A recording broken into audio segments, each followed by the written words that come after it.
जर आपण बघितलं तर मोठ्या प्रमाणात रेती चोर दिसतायत, रेती चोर। पण या रेती चोरांना सांगू इच्छितो, आता उद्धव ठाकरेंचं सरकार नाही आहे, हे देवेंद्र फडणवीस गृहमंत्री आणि आमचे मुख्यमंत्री एकनाथ शिंदेचं सरकार आहे। रेती चोरांना आम्ही सोडणार नाही। ज्यांनी ज्यांनी रेती चोरी केली आहे, ज्यांनी सरकारचा पैसा, जनतेचा पैसा हा आपल्या तिजोरीमध्ये नेलाय, त्या प्रत्येक रेती चोराला हिशोब द्यावा लागेल। जनतेचा पैसा, सरकारचा पैसा पुन्हा सरकारच्या तिजोरीमध्ये आणावा लागेल। बरोबर आहे ना?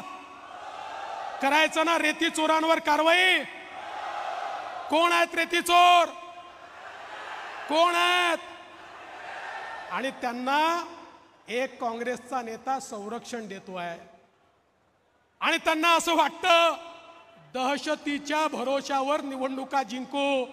त्यांना सांगून द्या, दहशतीचा जमाना गेला, ये मोदी का जमाना है। आता दहशत वगैरे चालत नाही, हा जनतेचा जमाना आहे। आता जनतेची ताकद आहे।